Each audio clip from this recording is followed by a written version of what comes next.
شمار پیغمبر دنیا میں آتے رہے ہیں اللہ کا پیغام لے کے, اور لاسٹ میسنجر آف گاڈ محمد صلی اللہ علیہ وسلم ہے, وہ اللہ کا پیغام لے کر آئے, اور اس کے بعد نبوت کا سلسلہ ہمیشہ کے لیے ختم, اور آپ کی تعلیمات قیامت تک کے لیے محفوظ. اب آپ اگر یہ دیکھنا چاہتے ہیں کہ اللہ جس نے کائنات کو بنایا وہ مجھ سے کیا چاہتا ہے, تو اس کے لیے آپ کے پاس اسلام کے علاوہ کوئی آپشن نہیں ہے. لیکن جو لوگ اس دعوت کا انکار کرتے ہیں وہ کہتے ہیں نہیں.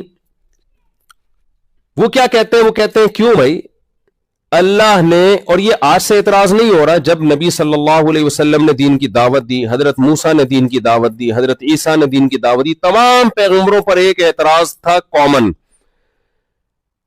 سب کا یہ کہنا تھا, لوگوں کا یہ کہنا تھا کہ اللہ نے آپ کو کیوں سیلیکٹ کیا؟ اگر کوئی اس کائنات میں خدا ہے تو براہ راست مجھ سے ڈائریکٹ رابطہ کیوں نہیں کرتا؟ یا اگر اس نے کسی کو سیلیکٹ کرنا تھا, کسی سائنٹسٹ کی سلیکشن کیوں نہیں ہوئی؟ کسی ایسے مالدار آدمی کی سلیکشن کیوں نہیں ہوئی جو قوم میں پہلے سے سردار تھا؟ انبیاء زیادہ تر میجورٹی انبیاء کی غربا اور مساکین کی ہوتی ہے. مالدار پیغمبر دنیا میں بہت کم آئے ہیں. سلیمان علیہ السلام مالدار تھے, داؤد علیہ السلام مالدار تھے, لیکن زیادہ تر جو میجورٹی پیغمبروں کی تھی وہ مالدار نہیں تھی, بلکہ وہ غریب اور مسکین پیغمبروں کی پیغمبر تھے. اور ان کے ارد گرد جو حلقہ لگا ہوتا تھا وہ بھی زیادہ تر غربا اور مساکین کا. تو زیادہ تر اعتراض کیا ہوئے کہ بھائی اللہ نے ان کو سلیکٹ کیوں کیا؟ فرعون کہتا تھا ام انا خیر من ھذا الذی ھوا مہین, لوگوں میرے پاس حکومت ہے, میرے پاس سلطنت ہے, دنیا کا علم ہے میرے پاس, اور سلیکشن کس کی ہو رہی ہے؟ موسیٰ کی علیہ الصلوۃ والسلام. وہ تو غلام قوم میں پیدا ہوئے, ان کے پاس سونے کے کنگن کیوں نہیں ہیں, ان کے پاس بڑے بڑے محلات کیوں نہیں ہیں, اور نہریں کیوں نہیں بہتی ہیں؟ تو خدا نے اگر سلیکشن کی ہے تو ان کی سلیکشن کیوں کی ہے؟ یہ تو معاذ اللہ نقل کفر نباشت, یہ سلیکشن کے قابل تھوڑی تھے. خدا نے, اللہ نے, گاڈ اگر کوئی ہے, تو وہ منکر تھا خدا کا, لیکن اگر کوئی ہے تو موسیٰ کی سلیکشن کیوں کی ہے علیہ الصلوۃ والسلام؟ سمجھ میں آ رہی ہے بات کہ نہیں آ رہی ہے؟ آج بھی دنیا کو نا یہ اعتراض ہوتا ہے, جو ہمارا سیکولر لبرل طبقہ ہے نا, وہ یہی اعتراض کرتا ہے یار انسانوں کی نجات محمد صلی اللہ علیہ وسلم کو فالو کرنے میں. آپ تو مسکین تھے, آپ تو پہاڑوں پتھروں کے دور میں آئے تھے جب سائنس اور ٹیکنالوجی عروج پہ تو دور کی بات, پہلی اکائی بھی عبور نہیں کی تھی. آج ہم امریکہ میں میری لینڈ میں بیٹھ کے, جہاں ناسا پہ بندروں کو ناسا جو ہے شٹل میں بندروں کو بھیج رہی ہے اور آسمانوں کو فتح کرنے کی باتیں ہو رہی ہے, ان میں ہم فالو کریں 1400 سال پہلے کی تعلیمات جو پہاڑوں اور پتھروں کا دور تھا, تو کم از کم امریکہ والے کہتے ہیں ہماری کھوپڑی میں یہ بات نہیں آتی. تو میں آپ کی کھوپڑی میں یہ بات بٹھانے کے سلسلے میں حاضر ہوا. سمجھ رہے ہیں کہ نہیں سمجھ رہے؟ دیکھو, جب تعلیمات خدا کی ہو نا, گاڈ کی ہو, اللہ کی ہو, پھر یہ نہیں دیکھا جاتا یہ 1400 سال پرانی ہے یا 1,04,00,000 سال پرانی ہے. سمجھتے ہو کہ نہیں سمجھتے؟ کیونکہ کلام کس کا ہے؟ وہ اللہ کا. اور سلیکشن کس کی ہے؟ اللہ کی. سید الانبیاء محمد صلی اللہ علیہ وسلم پہ جب بھی اس طرح کے اعتراضات ہوئے نا مشرکین کی طرف سے کہ آپ مسکین ہیں, آپ غریب ہیں, آپ کو نہیں پتا کل کیا ہونے والا ہے, آپ نہریں کیوں جاری نہیں کر دیتے, آپ تو ہماری طرح کے انسان ہیں, ما لہذا الرسول یأکل الطعام ویمشی فی الاسواق, یہ کیسے پیغمبر ہے معاذ اللہ, یہ تو کھانا بھی کھاتے ہیں, یہ تو بازاروں میں خریداری بھی کرتے ہیں. اگر یہ پیغمبر ہیں تو یہ بازاروں میں خریداری کیوں کر رہے ہیں بھائی؟ یہ تو ایسے چھو کریں اور ان کے سامنے چیزیں حاضر ہو جائیں. یہ بیمار بھی ہوتے ہیں, ان کو ضرورتیں بھی ہوتی ہیں, تو یہ کیسے پیغمبر ہیں؟ نبی صلی اللہ علیہ وسلم کو اللہ نے وحی نازل کی اور فرمایا قل سبحان ربی, اے نبی آپ ان سے کہہ دیجئے کہ میں نے یہ دعویٰ ہی نہیں کیا ہے کہ میں بشریت سے اوپر کی کوئی الگ چیز ہوں.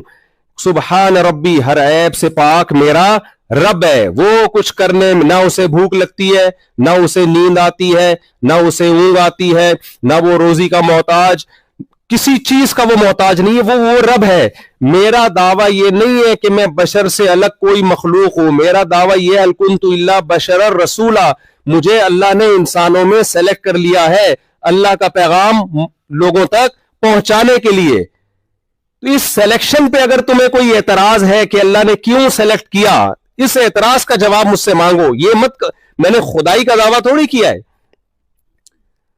کوئی خدائی کا. شف سرکار نے کیا دعویٰ کیا؟ شف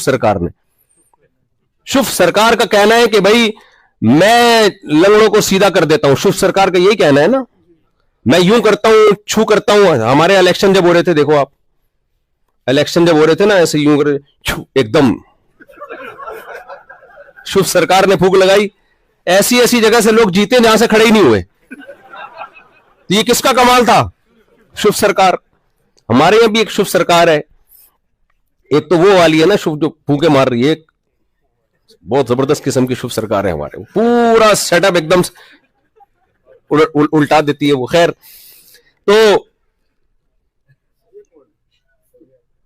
اب آپ شف سرکار سے اگر اقرار الحسن نے کیا تھا نا, شف سرکار کے پاس 2-3 لگن جو بیچارے پاؤں سے معذور تھے ان کو لے گیا, ان کو تم ہڈی جوڑ کے دکھاؤ. شف سرکار مارکیٹ سے کیا ہو گئے؟ شارٹ. کیوں شارٹ ہو گئے؟ اس کو پتا تھا بھائی میرا یہ کام نہیں ہے. وہ پہلے سے جڑے ہوئے ہوتے ہیں, ان کو تھوڑا سا توڑا جاتا ہے پھر ان کو ایسے جوڑا جاتا ہے. سچی اچھی میں یہ کام نہیں کر سکتا. حالانکہ شف سرکار آرام سے اقرار الحسن کو کہہ دیتی, شف سرکار کہ بھائی میں تو یہ کر ہی نہیں سکتا, میرے بس میں یہ سب کچھ نہیں ہے. لیکن نہ پھر پھونکوں کا فائدہ کیا ہوا؟ یہی فرق ہوتا ہے 1 نمبر اور 2 نمبر میں. ہمارے نبی صلی اللہ علیہ وسلم نے کبھی کوئی ایسا دعویٰ نہیں کیا کہ میں بشریت سے ہٹ کے کوئی الگ مخلوق ہوں, کوئی الگ ہوں. نا نا نا نا نا. لو كنت اعلم الغیب لاستكثرت من الخیر, میرے پاس غیب کا علم ہوتا, ما مسنی السوء, مجھے تو کبھی کوئی تکلیف ہی نہ پہنچتی, میں خیر ہی خیر اکٹھا کرتا, کوئی پریشانی نہ ہوتی. قل انما انا بشر مثلکم, اے نبی ان سے کہہ دیجئے کہ میں تمہاری طرح کا ایک انسان ہوں, مجھ میں اور تم میں فرق کیا ہے؟ یوحا الیہ, وہی کس کی طرف آتی ہے؟ میری طرف آتی ہے. اللہ ایک ایک کو الگ سے فرشتے کو بھیج کر خطاب نہیں کرتا, یہ اللہ کی حکمت اور مصلحت کے خلاف ہے. اللہ یصطفی من الملائکۃ رسلا ومن الناس, سارے فرشتوں کی بھی سلیکشن نہیں ہوتی پیغمبر تک وحی لے جانے کے لیے. سارے فرشتوں میں اللہ نے جبریل کی سلیکشن کی ہے, اور پھر جبریل کو حکم یہ نہیں دیا کہ ہر انسان کو قیامت تک جتنے لوگ آئیں گے ہم سب کے پاس الگ الگ فرشتہ آ کے مجھے الگ سمجھایا کرے. مفتی صاحب بس کر دو, 4 کافی ہیں, اسلام میں اس سے زیادہ کی اجازت نہیں ہے. اب شادی کے علاوہ کوئی اور ٹاپک بھی چھیڑ دیا کرو, ان کے پاس الگ سے آ کے سمجھائیں گے, ان کے پاس الگ آ کے 5 نمازیں پڑھا کرو, داڑھی رکھا کرو, ابا اماں کا کہنا مانا کرو. ایسا نہیں ہوتا. یہ اللہ, یہ عقل کے بھی خلاف ہے, ناممکنات میں سے ہے. یہ اللہ کے لیے تو سب کچھ ممکن ہے, لیکن اللہ دنیا میں اسباب اختیار کرتا ہے. یہ بالکل ایسا ہی ہے جیسے امریکن گورنمنٹ نے پاکستانی قوم کو کوئی پیغام پہنچانا تھا تو امریکہ نے 24 کروڑ سفیر بھیجے. ہر سفیر ہر گھر میں آ کے بیل بجا کے بتا رہا ہے بھائی امریکن حکومت تم سے, عوام سے یہ چاہتی ہے. ایسا تھوڑی ہوتا ہے, ایک کو سفیر بنا کے بھیجا جاتا ہے, وہ ایک اناؤنسمنٹ کرتا ہے, پورے ملک میں اس اناؤنسمنٹ کو پھیلا دیا جاتا ہے. تو اللہ نے فرمایا کہ ایسا نہیں ہو سکتا کہ میں انسانوں سے کیا چاہتا ہوں اس کے لیے میں ایک ایک انسان کے پاس فرشتوں کو بھیجوں, یہ نہیں ہوتا. میری عادت ہے ہمیشہ سے انسانوں میں کسی ایک کی سلیکشن ہوتی ہے اور پھر اس ایک کے ذریعے اپنا پیغام انسانوں تک پہنچایا جاتا ہے. سمجھ رہے ہو کہ نہیں سمجھ رہے ہو؟ تو وہ سلیکشن کس کی ہوئی ہے بھائی؟ انسانوں میں, محمد صلی اللہ علیہ وسلم. اب اس پہ یہ اعتراض کرنا پہاڑوں کے دور میں, آج لبرل طبقہ یہی کہہ رہا ہوتا ہے ہم بھائی 1400 سال پہلے کی تعلیمات کو کیوں فالو کریں. اب کیا ہے, اب زمانہ بدل گیا ہے, اب انسان چاند پہ پہنچ گیا ہے, اب ہم وہ پرانی